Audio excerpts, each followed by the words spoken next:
Tonight, we journey back in time, to deserts swept with golden sand, to a land of camels and caravans, dreams and destinies.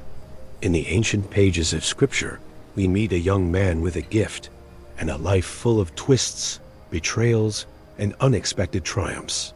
This is the story of Joseph, the dreamer, the prisoner, and the prince.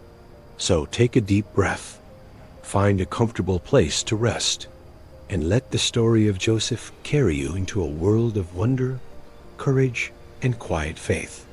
Joseph was born into a large, complicated family. He was the 11th of 12 sons, the children of Jacob, also known as Israel. But Joseph was different. He was the son of Jacob's old age, and the son of Rachel, the wife Jacob had loved most deeply. And so, Joseph became the favorite. Now, you might remember what that's like. Maybe in your family, someone got more praise, more attention, maybe even a little more love. Joseph was given a gift, a robe. Not just any robe, but a long, colorful coat. A coat that flowed like royalty. A coat that said, "You are special." His brothers noticed. And like fire catching on dry grass, their jealousy burned. Joseph, perhaps a little naive, began telling them his dreams. "In my dream," he said, "we were binding sheaves of grain in the field. My sheaf stood upright, and all of yours gathered around and bowed down to mine. Another night, another dream. This time, the sun, moon, and 11 stars bowed down to me." These weren't just bedtime stories. These dreams had meaning, and his brothers knew it. They didn't like what they heard. They didn't want to serve him. They wanted him gone. One day, Jacob sent Joseph to check on his brothers as they tended sheep near Shechem. Joseph set out, walking across the dusty hills, his coat flowing in the breeze. But the brothers saw him coming. "Here comes the dreamer," they sneered. And just like that, a plot began. At first, they wanted to kill him. But Reuben, the oldest, convinced them not to shed blood. So instead, they stripped Joseph of his robe and threw him into a pit, an empty, dark cistern. Can you imagine the fear? The confusion? One moment walking in sunlight, the next falling into shadow. Then came a caravan, traders heading to Egypt, and Joseph's fate changed again. Sold for 20 pieces of silver, the price of a slave.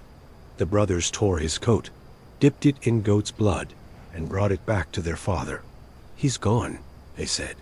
"A wild animal must have devoured him."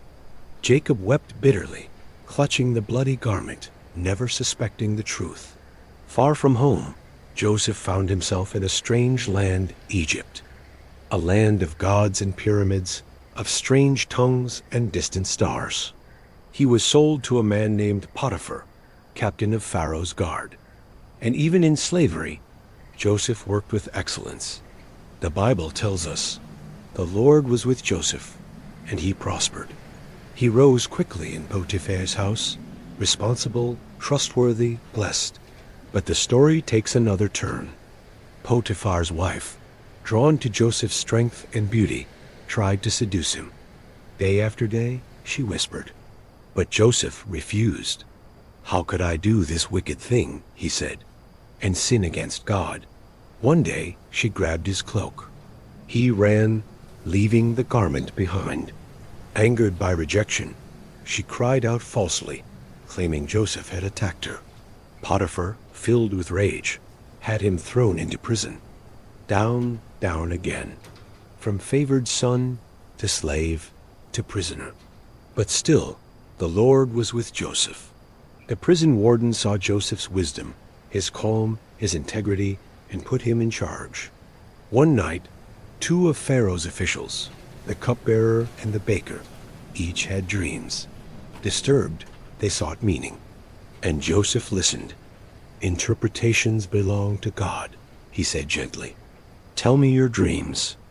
The cupbearer dreamed of vines and grapes, and Joseph said, "In 3 days, you'll be restored to Pharaoh's service." The baker dreamed of baskets and birds, and Joseph warned, In 3 days, you will be executed. It happened just as he said. Remember me, Joseph told the cupbearer. Mention me to Pharaoh. But the cupbearer forgot, and Joseph remained in the shadows. 2 full years passed, and then one night, Pharaoh had a dream. 7 fat cows came out of the Nile, grazing peacefully. Then 7 thin, sickly cows came and devoured them. A second dream followed. 7 healthy heads of grain, swallowed by 7 withered ones. No one could explain it. And suddenly, the cupbearer remembered. There was a young Hebrew in prison.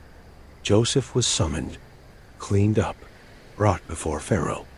I cannot interpret dreams, Joseph said humbly, but God can. Joseph listened. He paused, then he spoke. The dreams are one and the same. There will be 7 years of abundance, followed by 7 years of severe famine. Joseph advised Pharaoh, appoint someone wise to store food during the good years, to prepare for the hard ones. And Pharaoh saw the hand of God. Just like that, Joseph was lifted up, from prison rags to royal robes. He became second in command, the most powerful man in Egypt, under Pharaoh himself. He was 30 years old. And just as the dreams had foretold, 7 rich years came. Grain was stored, barns filled. Then the famine arrived, but Egypt was ready. And soon, people came from other nations to buy food. Among them, his brothers. They didn't recognize him. The Egyptian clothes, the language, the power. But Joseph knew them. He tested them, not out of cruelty, but to see if they had changed. He questioned. He wept. He sent them back and brought them again. And finally, when he could bear it no longer, he revealed himself. I am Joseph, he said, your brother. And they were afraid. But Joseph spoke gently. Do not be afraid. What you meant for evil, God meant for good. Joseph brought his family to Egypt. He was reunited with his father, Jacob. He lived long and he lived well. And before he died, he made one final request. One day, God will bring you back to the land he promised. And when he does, carry my bones with you. And they did. Joseph's life is a story of patience, of pain, of purpose. It reminds us that even in the pit, even in prison, even when forgotten, God is still writing the story. So tonight, rest in that truth. Even your darkest chapter can be the beginning of something beautiful